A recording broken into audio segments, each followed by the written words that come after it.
سر اسلام میں سکون قلب کے لیے کیا بتلایا گیا ہے؟ اسلام کہتا ہے کہ اللہ کے ذکر کے علاوہ سکون قلب نہیں ملے گا۔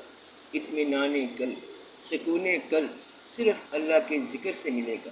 یہ ایک طریقہ ہے، اور دوسرا طریقہ یہ ہے کہ سکون قلب ایک عطا ہے۔ سکون قلب کسی کی مہربانی سے ملتا ہے۔ آپ میں اگر ہمت ہے تو آپ اللہ کا ذکر کریں، محویت پیدا کریں، میڈیٹیشن کریں، اور ایک طریقہ یہ ہے کہ اس کی ویسے ہی مہربانی ہوتی ہے کہ وہ سکون قلب عطا فرما دیتا ہے۔ خواہشات کم ہو جائے تو سکون قلب آ جاتا ہے۔ حاصل کی بجائے احسار پیدا ہو جائے تو سکون قلب آ جاتا ہے۔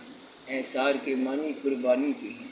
مثلا جو چیز آپ نے محنت سے کمائی ہے وہ اپنی خوشی سے آپ کسی کو دے دے تو پھر آپ کو سکون قلب بڑا آ جائے گا۔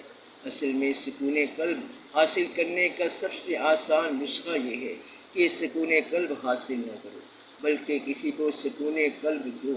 سکون قلب دوسروں کے سکون دینے سے ملتا ہے۔ کوئی پریشان آدمی ڈھونڈو کہ کون ہے، آپ اس کو سکون قلب دے دو۔ اس کو آپ نے سکون قلب دے دیا تو پھر آپ کو سکون قلب مل جائے گا۔ آپ سکون دیتے جاؤ تو پھر آپ کو سکون ملتا جائے گا۔ بلکہ میں یہ کہتا ہوں کہ آپ سکون لینے کی خواہش کو ہی چھوڑ دو تو یہ سکون قلب ہے۔ آپ اپنی زندگی کو بے مقصد ہونے سے بچاؤ، آپ با مقصد ہو جاؤ۔ اگر آدمی با مقصد ہو جائے تو نیند بھی مقصد ہے اور جاگنا بھی مقصد ہے۔ چاہے کسی ایک شخص کی محبت میں ہی گرفتار ہو جاؤ اور آپ زیادہ مقاصد سے بچو۔ آپ لوگ زندگی کے 10 مقاصد چھوڑ دو، صرف زندگی کا ایک مقصد ہونا چاہیے۔ چاہے آپ کسی نادان شخص کی محبت میں گرفتار ہو جاؤ، اجازت ہے۔ آپ بات کو سمجھ رہے ہیں؟ یعنی کہ ایسے آدمی سے محبت کرنے والا بھی شروع میں بڑی دانائی حاصل کر جاتا ہے۔ تو محبت ایک ایسی چیز ہے، تو محبت جو ہے یہ سکون قلب کا باعث ہے۔ عبادت سکون قلب کا باعث ہے۔ ذکر سکون قلب کا باعث ہے۔ دوسروں کو سکون دینا سکون قلب کا باعث ہے، اور تنہا بیٹھنا سکون قلب کا باعث ہے۔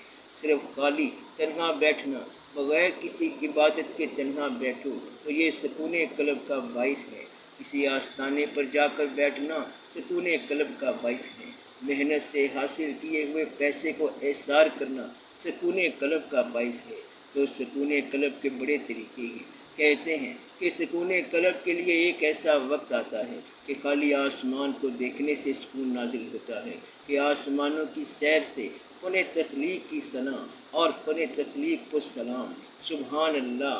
گویا کہ خالق کی کیا بات ہے، کیا تخلیق ہے۔ صرف ایک پھول کی پتیوں کو دیکھو تو کیا تخلیق ہے۔ خالق کے لیے سبحان اللہ، سبحان اللہ! کیا بات ہے، کیا چیز اللہ تعالیٰ نے تخلیق فرمائی ہے۔ ساری داد بجائے تخلیق کو دے دو تو پھر سکون پیدا ہو جائے گا۔ انسان جو ہے وہ سکون قلب خود ضائع کرتا ہے، اور یہ اپنے آپ کو پریشان کرتا ہے، اور بڑی کوشش سے پریشان کرتا ہے، ورنہ اس کا سکون کیسے برباد ہو۔ یہ کسی کو چھیڑ کے، کسی کو تنگ کر کے، کسی سے مار کھا کے، کسی کی پگڑی اچھال کے اور ایسے تماشے کرتا رہتا ہے کہ پھر اپنا سکون ضائع کر بیٹھتا ہے۔ پہلے دوسرے کو چھیڑتا ہے اور پھر خود پریشان ہوتا ہے اور نقصان اٹھاتا ہے۔ لہٰذا آپ دوسروں کی تذلیل کرنا چھوڑ دو، شکایت کرنا چھوڑ دو اور تنقید کرنا چھوڑ دو۔ جو آدمی تنقید کرنے والا نہیں ہوتا وہ سکون میں رہتا ہے۔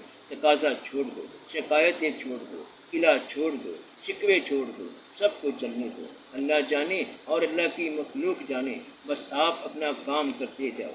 آپ کو وہ تاریخی فقرہ یاد ہوگا کہ ہمیں تو ہمارے اونٹ دے دو، باقی رہ گیا خانہ کعبہ، جس کا ہے وہی سنبھالے گا۔ تو آپ لوگ اسلام کے لیے فکر نہ کرو، اور اسلام کو بچانے کی زیادہ فکر نہ کرو۔ اسلام کو وہ خود بچائے گا۔ آپ لوگ اسلام کی بجائے خدا کی حفاظت کرتے ہیں۔ آپ لوگ یہ کہتے ہیں کہ ہم اللہ کی حفاظت کر رہے ہیں، ایسا نہیں، بلکہ اللہ آپ کی حفاظت کر رہا ہے۔ یہ چھوڑ دو تو سکون آپ کو بڑی آسانی سے مل جائے گا۔ خالی سجدہ کر لو، اور جب تک سکون نہ ملے تب تک سر مت اٹھاؤ، پھر بے شمار حساب سے سکون ملے گا، کیونکہ اس وقت تک سر اٹھانا ہی نہیں ہے جب تک سکون نہ ملے۔ آپ کا کوئی ایک بیس ہونا چاہیے کہ جس سے سکون ملے۔ سکون کا معنی ہے کہ ساکن حالت میں ہونا، تو آپ کسی ایک مقام پر ساکن ہو جاؤ، اسٹے کر جاؤ، پھر بس سکون ہی سکون ہے۔ اپنی حرکت کو بند کرو، بلکہ حرکتیں بند کرو، اور یہ حرکتیں اگر بند ہو جائیں تو سکون ہو جاتا ہے۔ سر، آپ کہتے ہیں کہ مسلمان کو مسلمان نہ بنا، تو اس کا مطلب کیا ہے؟ میں یہ نہیں کہتا کہ مسلمان کو مسلمان نہ بنا، بلکہ میں یہ کہتا ہوں کہ بغیر تعلق کے کبھی تبلیغ نہ کرو۔ اگر ایک ناواقف آدمی ہے اور آپ چلتے چلتے اسے تبلیغ کرنا شروع کر دیں تو پھر وہ انسان اوفینڈ ہو جاتا ہے، غصہ کر جاتا ہے۔ آپ کا کام یہ ہے کہ تعلق پہلے بناؤ اور تبلیغ بعد میں کرو۔ اور اتنی بات آپ یاد رکھو کہ اللہ تعالیٰ مہربان ہے، اللہ تعالیٰ کسی سے بدظن نہیں ہوا، اور آپ اللہ تعالیٰ کو مہربان سمجھو اور اپنے گناہوں کی توبہ اور معافی مانگتے رہنا اور دعا کرتے رہنا ہے کہ جو کچھ ہم سے ہو گیا اللہ تعالیٰ وہ ہمیں معاف فرمائے۔ آمین یا رب العالمین۔ میں بتا رہا تھا کہ گنہگار کو تو معافی مل سکتی ہے، لیکن شیطان کو معافی نہیں مل سکتی۔ گنہگار اور شیطان کا فرق میں نے آپ کو بتلایا ہے کہ گنہگار وہ ہے جو اپنی غلطی کا اعتراف کرے، اور شیطان وہ ہے جو اپنی غلطی کو ڈیفینڈ کرے، غلطی پہ اصرار کرے۔ بس جو اپنے گناہ کو ڈیفینڈ کرنا چاہے، گناہ پہ اصرار کرے، اس کو معافی نہیں ہے، اور جو کنفیس کرے، اپنا گناہ مان لے، اس کو معافی ہے۔ اللہ تعالیٰ ہمیں ہماری کوتاہیوں کے باوجود معاف کرے، یعنی جو بھی ہم سے کوتاہیاں ہوئی ہیں، ہماری غلطیاں معاف فرمائے۔ اللہ تعالیٰ ہمیں ایک اچھی زندگی میں داخل کرے، یہ زندگی بھی اور آنے والی زندگی بھی اچھی کرے۔ ہماری زندگی میں آنے والے تمام تضادات اللہ کریم حل فرمائے اور ہمیں سکون قلب عطا فرمائے۔ آمین یا رب العالمین۔ تو سکون قلب کب ہے؟ جب آپ کا حاصل اور آپ کی آرزو برابر ہو جائے تو اس طرح سکون قلب آ جاتا ہے، ورنہ حاصل کم رہ جائے اور آرزو بڑھ جائے تو پھر پریشانی ہی پریشانی ہے۔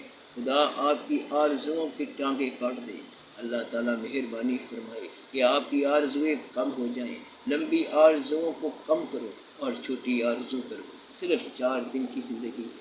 آپ لوگ دعا کرو کہ اللہ کریم ملک کے حالات بہتر فرمائے۔ آمین یا رب العالمین۔ اللہ تعالیٰ آپ کو اچھے زمانے دیکھنے کی توفیق عطا فرمائے اور وہ اچھے زمانے آپ کی زندگی میں آئیں۔ آمین یا رب العالمین۔ تو اچھے زمانے بھی ہوتے ہیں اور وہ زمانے آنے چاہیے۔ اللہ تعالیٰ سچوں کو نافذ کرے اور اللہ تعالیٰ نیک کو توفیق دے کہ وہ نافذ ہو۔ اللہ تعالیٰ مہربانی فرمائے اور ان کو کامیابی عطا فرمائے۔ آمین یا رب العالمین۔ صلی اللہ تعالیٰ علی خیر خلقہ و نور عرشہ افضل الانبیاء والمرسلین سیدنا و سندنا حبیبنا و شفیعنا محمد و آلہ و اصحابہ اجمعین برحمتک یا ارحم الراحمین۔